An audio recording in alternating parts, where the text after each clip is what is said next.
Carrier అది కాదు. తిని చూసి రుచి చెప్పండి. వెళ్ళి ఆవిడతో చెప్పాలి. మీకు బాగుందో లేదో తను తెలుసుకోవాలట.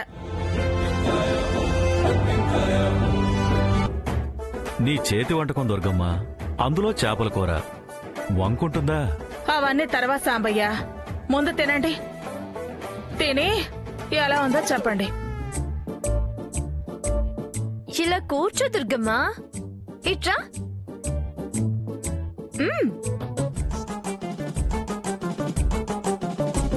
సమయ కుమ్మి. ప్రియా, నువ్వు కూడా కూర్చో. మీరు తినండి, నేను తర్వాత తింటానులే. నేను తినకపోయినా పర్వాలేదు ప్రియా, నువ్వు రుచి గురించి చెప్పొద్దు. ఏ నువ్వు తినవా? నీ రుచే ఆవిడికి ముఖ్యం. అయితే కావచ్చు, కాని దుర్గమ్మ, ఈ చేపల కూర విషయంలో నేను చాలా స్లో. కూర అంటే ప్రాణం, కాని తినడానికి ఇబ్బంది. ప్రాణం అంటున్నా ఇబ్బందే ఉందే. మెక్కు త్వరగా తిని తగలడు. వెళ్ళాలి. తగలాడుతా, కాని ముళ్ళంటేనే భయం. ముక్కలంటే చాలా మక్కువ ఉన్నా ముళ్ళు తీయడం నా వల్ల కాదు. మరైతే తినవా? ముళ్ళు తీసి తినిపిస్తే ఎందుకు తినను? నిక్షేపంలా తింటా. వివరంగా ఎలా ఉందో చెప్తా. ఇప్పుడు ఏమంటావే? ముళ్ళు తీసి పెడితే తింటావా? రుచి కూడా చెప్తా. ఏం కర్మరా బాబు.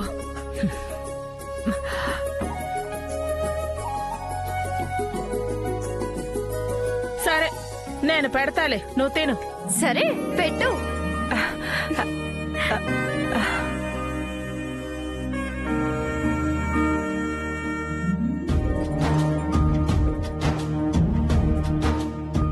ఇదిగో.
అమ్మ చేతి వంట కావాలని అలా అన్నావో లేదో, తథాస్తు దేవతలు దీవించారేమో తులసి. కన్న తల్లి గోరుముద్దలు తినిపిస్తుంది నీకు. నువ్వు అదృష్టవంతురాలివే. పరస్పరం మీ స్పర్శే నా కలల్ని నెరవేర్చాలి. తిను తొందరగా. ఎంతసేపు తింటావే?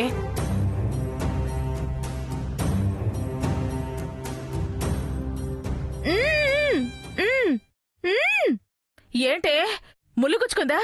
శుభ్రంగానే తీసి పెడుతున్నానుగా.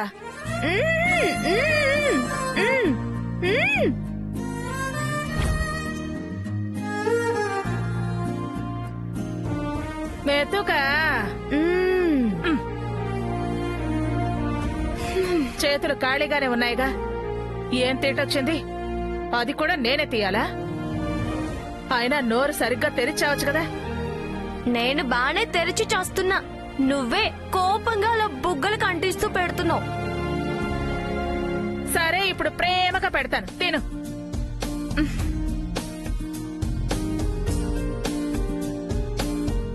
తిను తిను.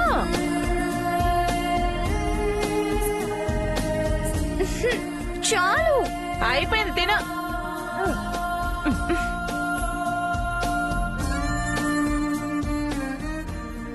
ఎలా ఉందే?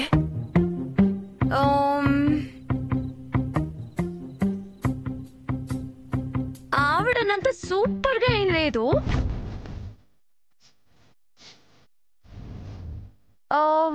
పర్వాలేదు.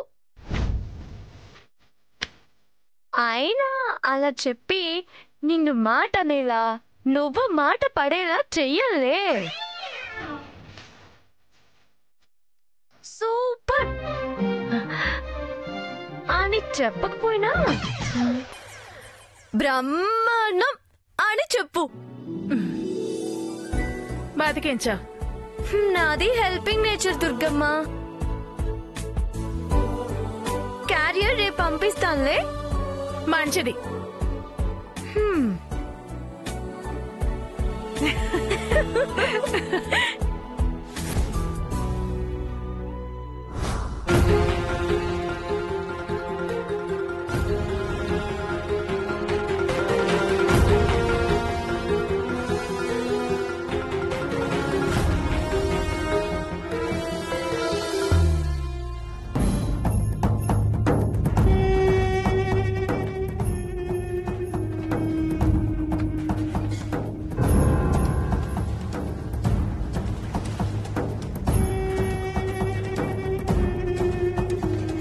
మినిస్టర్ ఎందుకు తులసి మీద ఇంట్రెస్ట్ చూపిస్తుంది?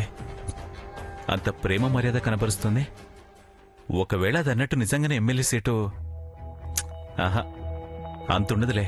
అదేదో నాతో కావాలనంది. దాని మీద అంత ఇంప్రెషన్ ఏంటి? ఏదో ఉండే ఉంటుంది. అదేంటో అర్థం కావట్లేదు.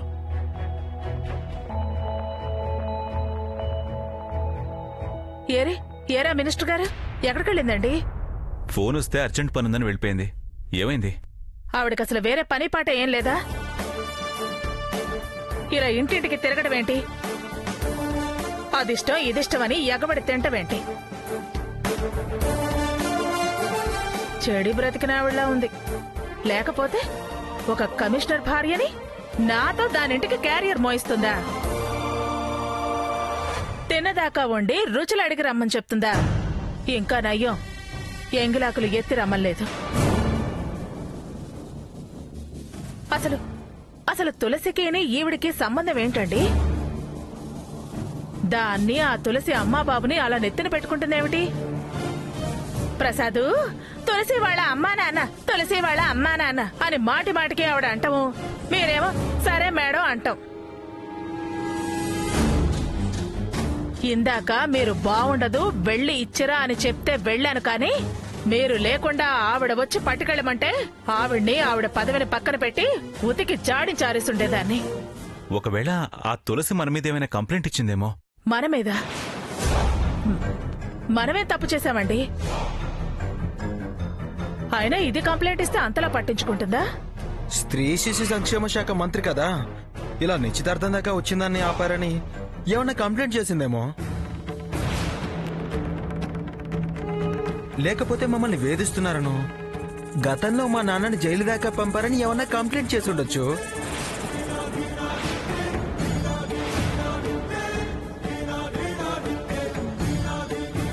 నిజంగా అది కంప్లైంట్ ఇస్తే విచారణలో భాగం కాదు కదా. ఆవిడ దాకా పోయి ఇదే నిజం జరిగితే నా గుట్టు బయటపడుతుంది. నాకు రెండు వైపులా కత్తులు బోనే. అలా చేసే రకం కాదు. మరి మినిస్టర్ ఎందుకు తులసి మీద అంత ఇంట్రెస్ట్ చూపిస్తోంది? అదే తెలిస్తే మనకి చర్చ ఎందుకు?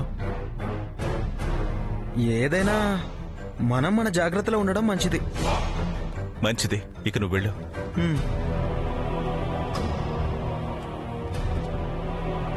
చూడండి, ఆవిడకి డైరెక్ట్ గాను ఇండైరెక్ట్ గాను నాకు ఇలాంటి పనులు చేయడం ఇష్టం లేదు అని చెప్పండి. ఆవిడ నాకు ఇంకోసారి ఇలాంటి పనులు చెప్తే మాత్రం తేడాగా ఉంటుంది. ఆవిడ ఎప్పుడు ఏం చెప్తుందో ఎవరికి తెలుసు?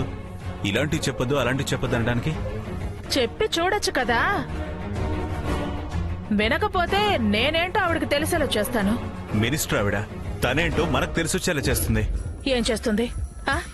ఏం చేస్తుందో నేను చూస్తానండి. ఊరికే ఆవేశపడకో, కాస్త ఓపిక పట్టు. నేను ఎంక్వైరీ చేయిస్తానుగా. అది చూస్తాను.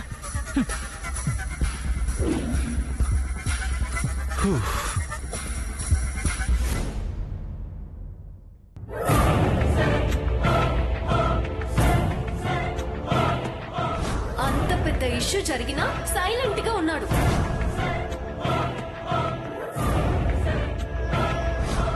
పది మందిలో నిశ్చితార్థం ఆపి జీవితకాలం మిగిలిపోయే మర్చిపడేలా చేశాం.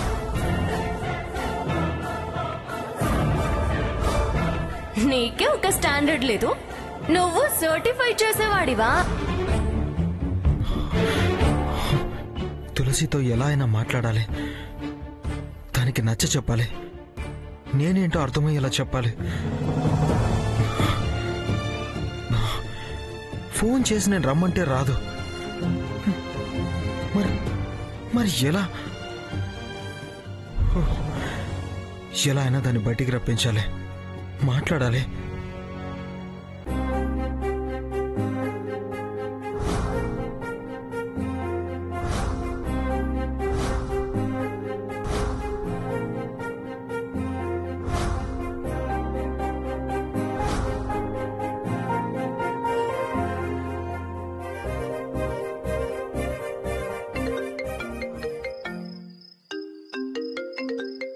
ఈ నంబర్ ఎవరిది? చూద్దాం. హలో తులసి, ఎక్కడున్నావే? ఈ టైంలో ఎక్కడుంటానే? ఇంట్లోనే ఉన్నాను. ఏమైంది నీకు? నీ గొంతేంటి అలా ఉంది? గుర్తుపట్టేసిందా ఏంటి?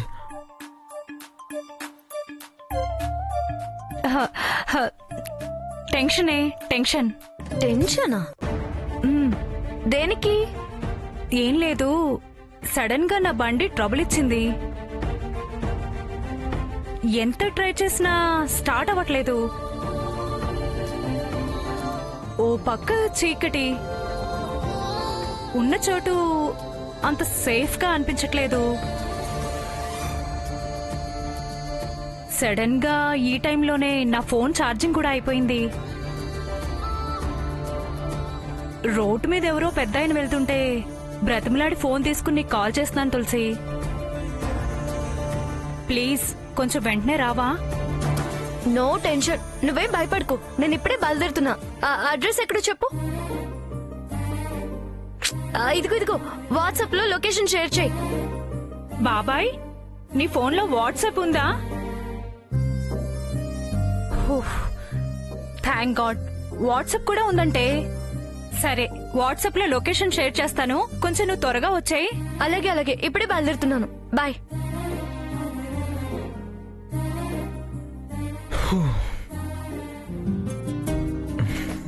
ఎస్,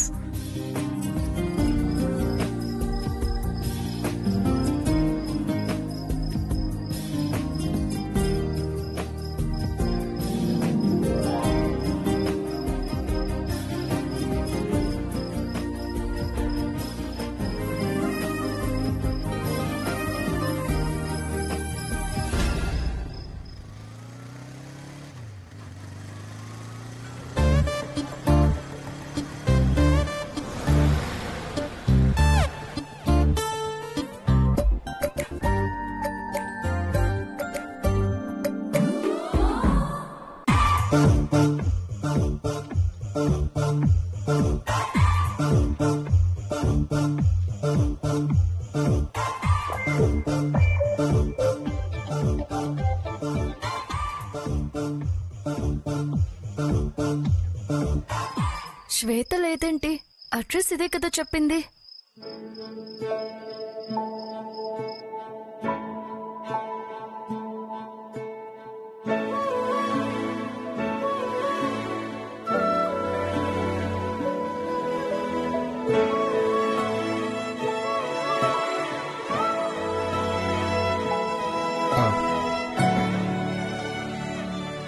ఏంటి శ్వేత కోసం చూస్తున్నావా? నీకెలా తెలుసు? అంటే గొంతు మార్చి శ్వేతలాగా మాట్లాడింది మనమే. అంత అవసరం ఏమొచ్చింది? నాకు ఫోన్ చేసి రప్పించడం ఎందుకు? నీతో మాట్లాడాలని. నీలో కోపం తగ్గించుకో, కొంచెం నన్ను అర్థం చేసుకో. ముందు విను తులసి, ఆ తర్వాత ఆలోచించు. వీళ్ళు ఏదో స్ట్రగుల్ మొదలైంది. మెత్తపడద్దు. మెత్తబడితే మళ్ళీ వీడు మొదటికొస్తాడు. ఏంట్రా నిన్ను అర్థం చేసుకునేది? నువ్వేమన్నా యోగివా? సుభాషితాలు చెప్తావా? అర్థం కానంతగా అయినా నీతో ఏం మాట్లాడనక్కర్లేదు, ఆలోచించాల్సిన అవసరం కూడా లేదు. గొంతు మార్చినంత తేలిక కాదురా ఏ మార్చడం. నువ్వు మారడం కూడా అంత ఈజీ కాదు. నేనుగా పెరిగాను, నువ్వు మీ అమ్మా నాన్నల కోసం బ్రతికేవాడివి. నీకు స్వతంత్ర నిర్ణయం లేదు, నీకు నువ్వుగా డెసిషన్ తీసుకునే ధైర్యం కూడా లేదు. పిరికి వాళ్ళని నమ్మేంత పిచ్చిదాన్ని కాదురా నేను. ఇలా క్షణానికో రకంగా మాట్లాడే నీ మనసుకి నిలకడెక్కడుందిరా? అలా ఉంటుందన్న గ్యారెంటీ ఏముంది? చెప్పల చిత్త మనిషివి. చూడు, ఇలా గొంతులు మార్చి ఎప్పుడు పడితే అప్పుడు ఫోన్లు చేసి నా టైం వేస్ట్ చేయొద్దు. నా మీద మళ్ళీ మళ్ళీ నిందలు పడేలా చేయొద్దు. ఇంకొకసారి ఇలా పిలిస్తే మర్యాదగా ఉండదు చెప్తున్నాను. లాక్కెళ్ళి ఆ దుర్గమ్మ ముందు మీ నాన్న ముందు నిలబెట్టాల్సి వస్తుంది. ఇదే లాస్ట్ అండ్ ఫైనల్ వార్నింగ్.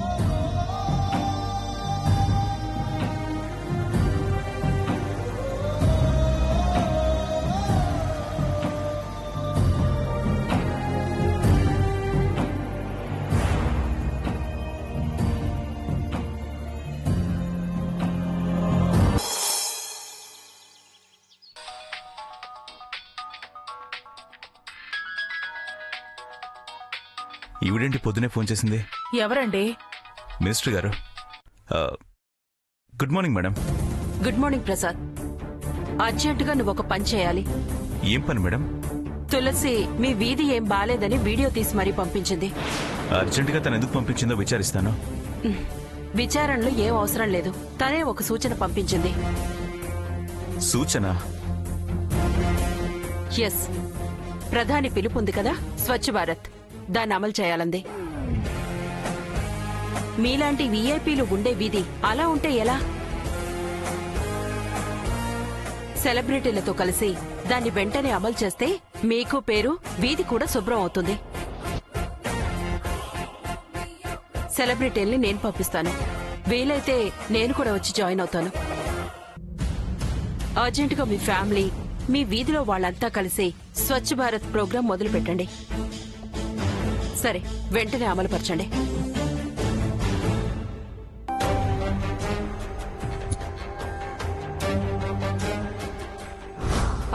ఆవిడ పదవిని పక్కన పెట్టి ఉతికి జాడి చారేస్తుండేదాన్ని. క్యారియర్లకే అలా అంది. ఇప్పుడు వీధులోడమంటే చీపురు నా మీద తిరిగేస్తుందేమో. ఏంటండి అలా అయిపోయారు? ఏదో పని చెప్పుంటారు. దానికి ఇంతగా బిగుసుకుపోవడం ఎందుకు? అర్జెంటుగా మన వీధిలో స్వచ్ఛ భారత్ ప్రోగ్రాం పెట్టమన్నారు. సెలబ్రిటీస్ని పంపించి తర్వాత తనొచ్చి జాయిన్ అవుతారట. స్వచ్ఛ భారత రోడ్లు ఊడవడం తల్లి, దానికెందుకు అంత టెన్షన్? నానా, వీధిలోకెళ్ళి నలుగురిని పిలిచి మినిస్టర్ గారు వస్తున్నారు అంటే అందరూ పార్టిసిపేట్ చేస్తారు. అంతా చేయడం వేరు, వీఐపీలుండే వీధి ఇలాగైనా ఉండేది అని తులసియే ఆ వీడియో పంపించిందట. అందుకే మీ ఫ్యామిలీ మొత్తం ముందుండి స్వచ్ఛ భారత్ ప్రోగ్రాం ప్రారంభించండి అని చెప్పి ఆర్డర్ వేసింది.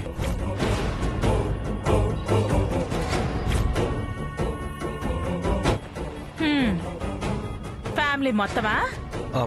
నేను రెడీ. దుర్గమ్మ, నీతో వీధులు ఊడిపించాలనే ఆ తులసి అలా చేసుంటుంది. నేను చచ్చిన ఓడవను. ఊడవకపోతే స్వచ్ఛ భారత్ కు సహకరించని కమిషనర్ భార్య అని ఈ మీడియా మొత్తం పాకిస్తుంది. తర్వాత ఆఫీసర్స్ కి, కేంద్ర రాష్ట్ర ప్రభుత్వాలకి నేను సంజాయిషి ఇచ్చుకోవాల్సి ఉంటుంది. మించొస్తే ఈ డ్రెస్ డిపార్ట్మెంట్ కి సరెండర్ చేసి తలదించుకుని తిరగాల్సి వస్తుంది. ప్రాణం కన్నా ఎక్కువగా చూసుకునే డ్యూటీకి ద్రోహం చేసిన వాడిగా మిగలాల్సి ఉంటుంది.